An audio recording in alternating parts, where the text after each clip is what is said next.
اسلام ناجائز خوشی سے منع کرتا ہے، جائز خوشی کی حوصلہ افزائی کرتا ہے۔ نبی کریم صلی اللہ علیہ وسلم نے فرمایا کہ جب تم شادی کرو تو ولیمہ ضرور کرنا، چاہے ایک بکری کا بچہ ہی ذبح کرو۔ اور پھر صحیح بخاری میں موجود ہے، حضور علیہ السلام نے فرمایا جب تمہیں کوئی ولیمے کی دعوت دے تو ضرور جانا۔ دونوں باتوں پہ غور کر لیں، یعنی ایک طرف فرمایا خوشی کرنا ضرور، اور دوسری طرف فرمایا جب کوئی خوشی کرے تو اس میں شرکت ضرور کرنا۔ نبی کریم صلی اللہ تعالی علیہ وسلم کی گھر کے اندر جو بظاہر حالت تھی، جو حضور کا فقر اختیاری تھا، اس کا عالم یہ تھا کہ ایک مہینہ گھر میں چولہا نہیں جلتا تھا۔ کتنے ہفتے اور کتنے دن بیت جاتے تھے بغیر کھانا کھائے، روٹی کھائے، کھجور پر، سرکے پر، دودھ پر گزارا ہوتا تھا۔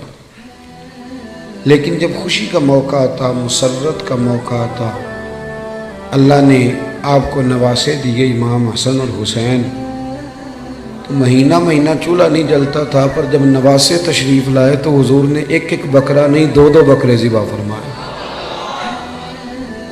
دو۔ آپ اس پہلو پر ضرور غور فرمائیے گا کہ 2 بکرے عقیقے میں حضور نے ذبح فرمائے۔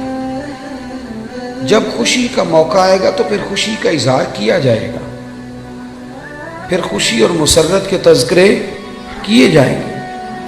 نبی کریم صلی اللہ تعالی علیہ وسلم کا جو میلاد ہے نا، وہ کائنات کا سب سے عظیم ترین واقعہ ہے۔ ہم جو کہ میلاد کا تذکرہ روز کرتے رہتے ہیں، روز سنتے رہتے ہیں، میری بات پہ توجہ ہے آپ حضرات کی؟ مجھے پتا تھا دوستوں نے ابھی آنا ہے، یہ میرے بات علم میں تھی، لیکن میں یہ سمجھتا ہوں کہ افراد کو دیکھ کر بات شروع کرنا یا افراد کو دیکھ کے چھوٹی کرنا یا بڑی کرنا یہ بہتر نہیں ہوتا، اپنے وقت کو دیکھ کے چلنا چاہیے۔ اس لیے مجھے مشورے مل رہے تھے، لیکن میں نے کہا جو کہہ دیا سو کہہ دیا، جو طے ہو گیا سو۔ تو جب میں آپ کی رعایت کر رہا ہوں تو آپ بھی تو میری رعایت کریں نا۔ آپ دائیں بائیں کیوں دیکھ رہے ہیں؟ آپ مہربانی کریں ہماری طرف دیکھیں، اور ہم جو آپ سے باتیں کر رہے ہیں ان پر توجہ کریں۔ اور ہم حضور سید عالم صلی اللہ علیہ وسلم کا میلاد شریف بیان کر رہے ہیں، اور میلاد کے لیے تو شرط ہی کوئی نہیں، اللہ کا فضل ہے۔ میلاد چونکہ ایمان کا تقاضا ہوتا ہے تو میلاد بندے دیکھ کے نہیں بیان کرنا چاہیے۔ 5 ہوں تو تب بھی ذکر مدینے والے کا ہی ہے، اور 5000 ہوں تو پھر بھی تذکرہ اسی محبوب کامل کا ہے۔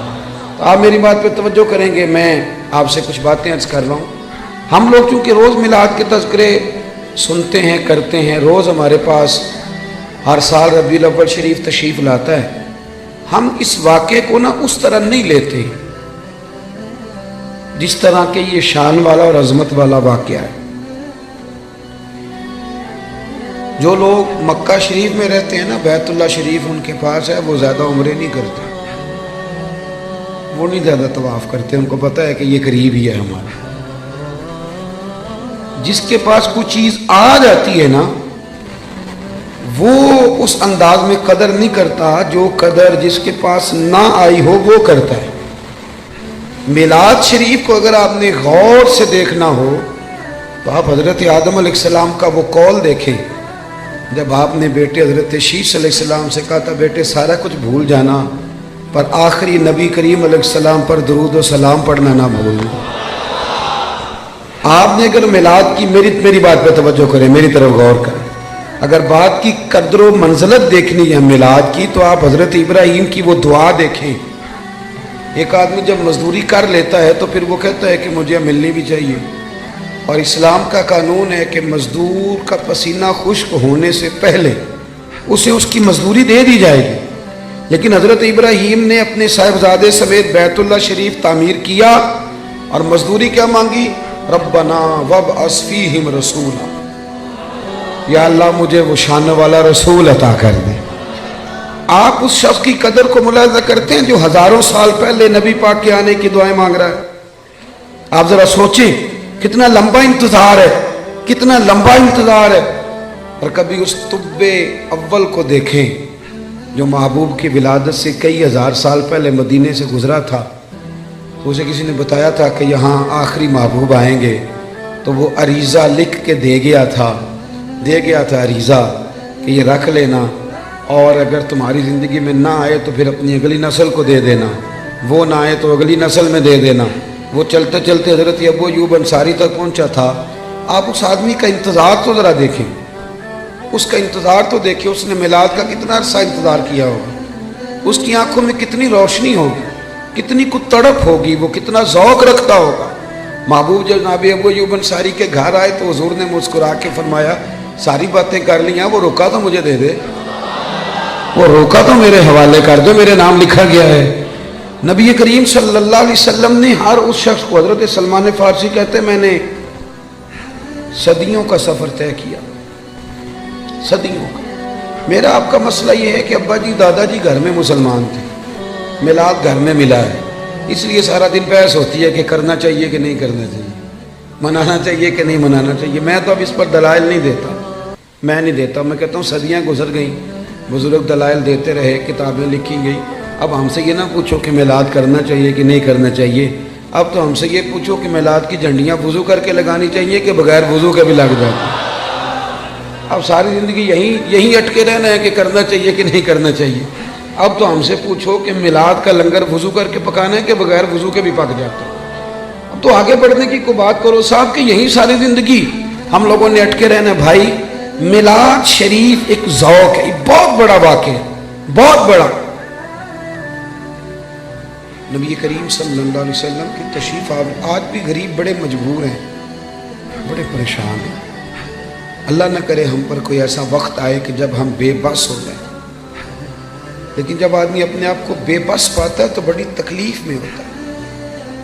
میں دعا کر رہا ہوں اللہ نہ کرے کوئی ایسا وقت آئے، لیکن یارو وہ بیٹی کتنی بے بس تھی، جو زندہ ہوتی تھی اسے اس کا باپ قتل بھی نہیں کرتا تھا، یعنی مارتا بھی نہیں تھا، بلکہ ویسے ہی گڑھا کھود کے نا تو زندہ کوئی، یہ کبھی آپ دیکھیں تو پرانے بادشاہ سزا دیتے تھے، زندہ لوگوں کو چنوا دیتے تھے، یہ بہت بڑی سزا ہوتی تھی۔ اب پتہ نہیں کب اس کا دم گھٹتا ہوگا، کب وہ بیچاری مرتی ہوگی۔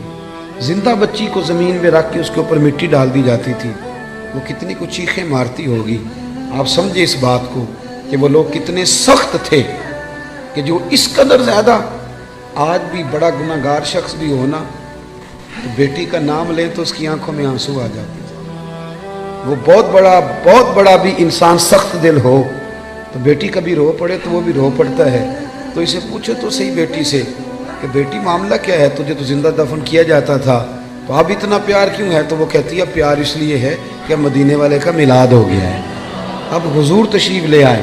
بھائی آپ اس بات کو سمجھیں، آج بھی جو کسی کا ملازم ہے وہ بڑا پریشان ہے، جو 2 لاکھ روپے ایڈوانس دے کے کسی کو رکھ لیتے ہیں وہ بڑا تنگ کرتے ہیں، اور سارے خاندان سے مزدوری کراتے ہیں۔ آج بھی جس کو 1.5 لاکھ ایڈوانس دے کے ملازم رکھا جاتا ہے اسے تکلیف دی جاتی ہے۔ کبھی تو ایڈوانس والا اتنا پریشان ہے، کبھی اسے پوچھ کے دیکھو تو جسے خرید لیا جاتا تھا اس کی مرضی کوئی نہیں، کھا نہیں سکتا، پی نہیں سکتا، جا نہیں سکتا، بلکہ یہاں تک حالت تھی کہ وہ اس کی ڈیوٹی ہے اونٹ سنبھالنے کی، تو وہ اپنی مرضی سے اگر اونٹ دھوپ سے کھول کے چھاؤں میں باندھ دیتا تو درے پڑتے تھے تو اتنا سیانہ ہو گیا ہے کہ اب تو پوچھے گا بھی نہیں، اور مرضی کے ساتھ تو نے چھاؤں میں باندھ دیا، اور اگر وہ نہیں باندھتا تھا تو پھر بھی مالک مارتا تھا کہ تجھے نہیں پتہ اسے باندھنا ہے، بس وہ غلام جو ہے تو اسے مار پڑتی تھی۔ حضرت ابو ذر غفاری رضی اللہ تعالیٰ عنہ فرماتے میری لوگ مثالیں دیتے تھے، میں اپنے غلاموں کے حق میں بڑا سخت تھا، ناراض نہ ہونا، آج بھی لوگ بڑے سخت ہیں، بڑے۔ وہ جو ہمارے گھر میں برتن دھوتی ہے نا اس کو لوگ کام والی مائی کہتے ہیں، پڑھا لکھا آدمی کہتے ہیں کام والی بی بی آئی ہے کہ نہیں، صفائی والی بی بی آئی ہے کہ نہیں، باتیں ایک ہی ہیں، لیکن اگر اسے پھپھی کہہ لیا جائے تو اس کی عزت بڑھ جائے گی، اگر اسے خالہ کہہ لیا جائے تو اس کی عزت، بات ایک ہی ہے۔ اگر بچوں کو تھوڑا سکھایا جائے اور وہ اس کو آنٹی کہہ کے پکار لیں تو اس میں کوئی فرق، لیکن ہمارا مزاج ہے نا تھوڑی چدراہٹ بیان کرنا۔ میرے گھر میں 6 ملازم ہیں، اللہ اکبر، یہ لفظ کہتے ہوئے دل نہیں ڈرتا، خوف نہیں آتا، یہ بڑے دلیری سے لوگ جملے بولتے ہیں حضرت ابو ایوب انصاری رضی اللہ، حضرت ابو ذر غفاری فرماتے میں غلاموں کے حق میں بڑا سخت تھا، لوگ میری مثالیں دیتے تھے، کہتے تھے پھر تیرا اپنے غلام سے کہتے تھے پھر تیرا وہی حال کریں جو ابو ذر غفاری کرتے ہیں اپنے غلام کا، بڑا مارتا تھا۔ کہتے میں کلمہ پڑھنے کے لیے حاضر ہوا نبی کریم کی بارگاہ میں، حضور نے بڑی نصیحتیں فرمائیں۔ جب میں حضرت زید بن ارقم کے گھر سے باہر نکلنے لگا نا، دار ارقم میں تھے حضور، تو محبوب نے آواز دی، فرمایا ایک بات رہ گئی، یا رسول اللہ حکم کریں، تو فرمایا اپنے غلاموں کے ساتھ اچھا سلوک کرنا۔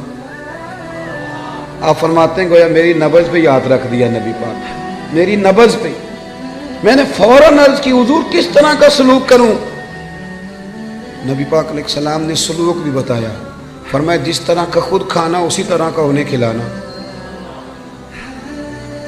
یہ میلاد کی تعلیمات ہیں، ان کو ذرا سمجھ کے جائیے گا۔ جس طرح کا خود کھانا اسی طرح کا انہیں کھلانا، اور فرمایا جس طرح کا خود پینا اسی طرح کا انہیں پلانا، اور جس طرح کا خود پہننا اسی طرح کا انہیں پہنانا۔ یہ حضور کی تعلیمات ہیں ملازم کے حق میں۔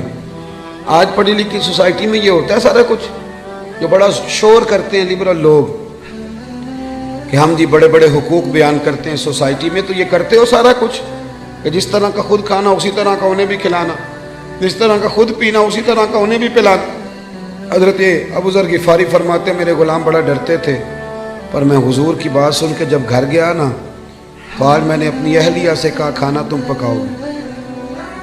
انہوں نے کھانا پکایا تو میں نے خود دسترخوان پہ چنا، آدھے غلام ادھر بٹھا لیے آدھے ادھر بٹھا لیے، میں بیچ میں بیٹھ گیا۔ فرماتے ہوں میرے ساتھ جو غلام بیٹھا تھا وہ بوڑھا تھا، وہ لقمہ اٹھاتا تو ہاتھ کانپتے۔ میں نے انہیں کہا بابا ڈرتے کیوں ہو؟ تو کہنے لگا اب نہیں مجھ سے درے کھائے جاتے، میں بوڑھا ہو گیا ہوں۔ روٹی پہ بٹھا لیا، جو اصل بات ہے وہ بتائیے، ہمیں ڈر آتا ہے آپ سے۔ تو حضرت ابو ذر غفاری فرماتے میں کبھی نہیں رویا تھا، پر آج میں رو پڑا۔ میں نے کہا بابا اب تمہیں کوئی بھی نہیں مارے گا، اب تم پر کوئی درے نہیں برسائے گا، اب تمہارے سفید بالوں کی قدر ہوگی۔ وہ کہنے لگے اب کیا ہوا ہے؟ تو میں نے کہا میں مدینے والے رسول کا غلام بن گیا ہوں، اور حضور نے حکم دیا ہے غلاموں کے ساتھ اچھا سلوک کرنے کا۔ بھائی میلاد، آپ ذرا پس منظر میں جائیں، میلاد کو ذرا دیکھیں۔ میں نا اس سال ربیع الاول شریف پہ نا ہر محفل میں دوستوں کے ایک مشورہ دے رہا ہوں، آپ کو بھی دے دوں؟ جو چوپ ہے ان کی ہاں ہے کہ نہ ہے؟ اللہ جزائے خیر دے آپ کو۔ وہ چوپ بھی بیٹھے ہوئے نا جی، جو بندے چوپ ہوتے ہیں وہ کبھی کبھی گھورتے بھی ہیں تھوڑا سا، تو بندہ پریشان بھی ہوتا ہے کہ اب یہ گھور رہا ہے، اللہ جانے کیا بات ہے۔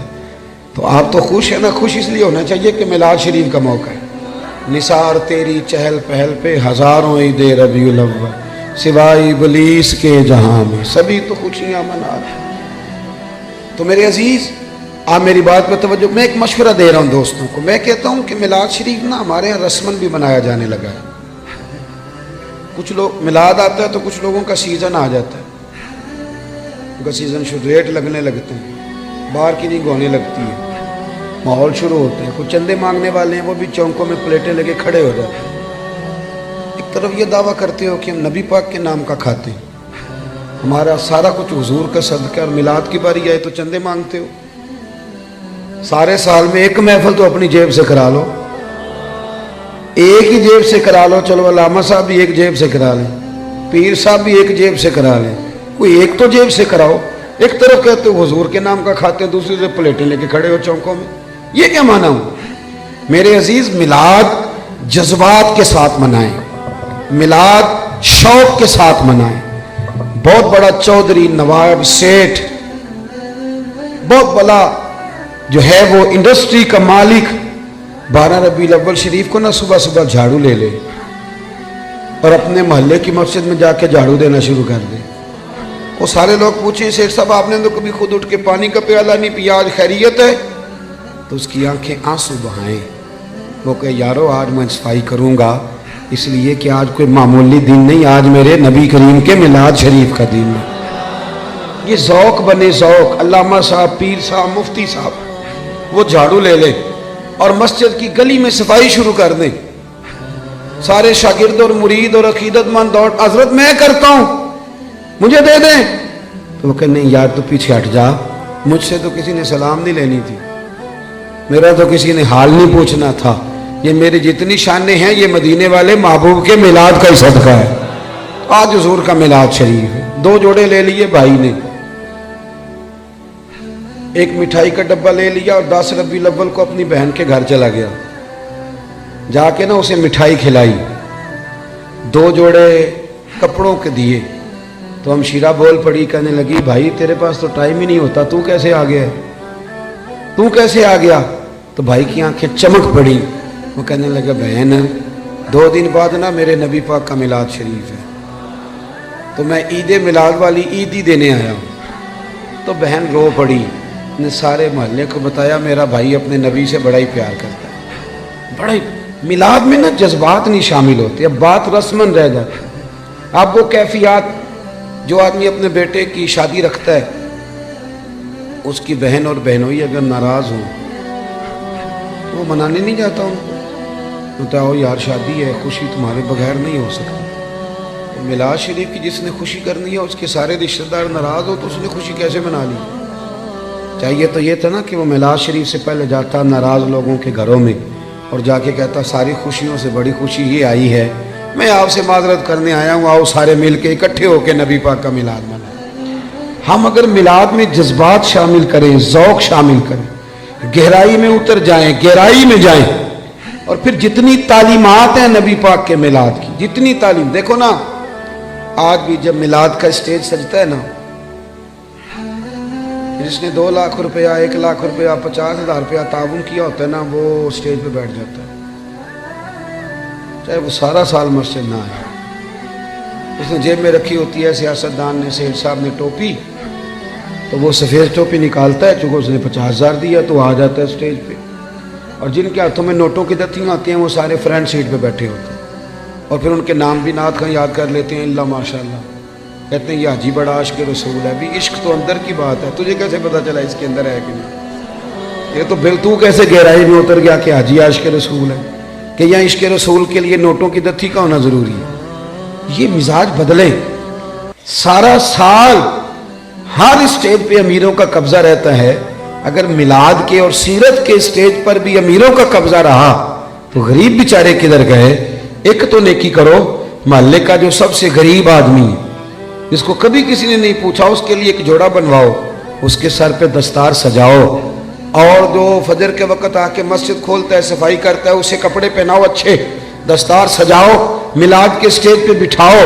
تو وہ کہے اب کیا کرنا ہے تو اسے کہو اب کہنا ہے ہم غریبوں کے آقا پہ بے حد درود، ہم غریبوں کے آقا پہ، ہم غریبوں کے آقا پہ بے حد درود، اور ہم فقیروں کی ثروت پہ لاکھوں سلام.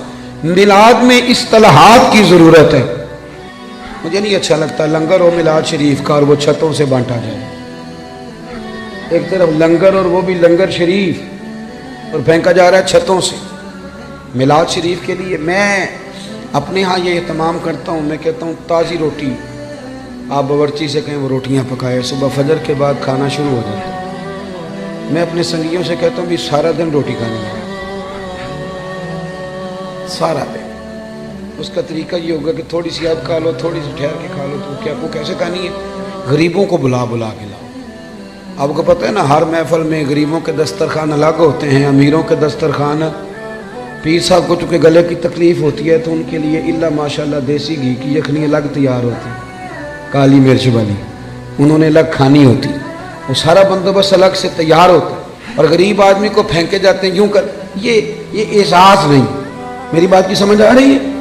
آپ مجھے بتائیں کہ آپ بیٹے کی شادی کریں تو شاپر پھینکیں گے، ڈبے پھینکیں گے، آپ چھتوں سے پھینکیں گے؟ آپ لوگ کہیں گے یہ کیا طریقہ ہے؟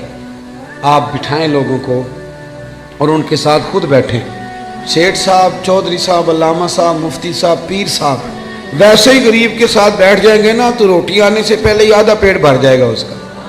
وہ سمجھے گا مجھے عزت مل رہی ہے، مجھے وقار مل رہا ہے. میلاد کے موقع پر غریب کو بٹھال کے اللہ کرے کہ ہم یہ خوشی منائیں کہ آج روٹی میں اپنے ہاتھوں سے کھلاؤں گا. آپ کھانے ڈال ڈال کھلائیں، ان کو کھلائیں، ان کی خدمت کریں، اظہار مسرت کریں، شوق پیدا کریں.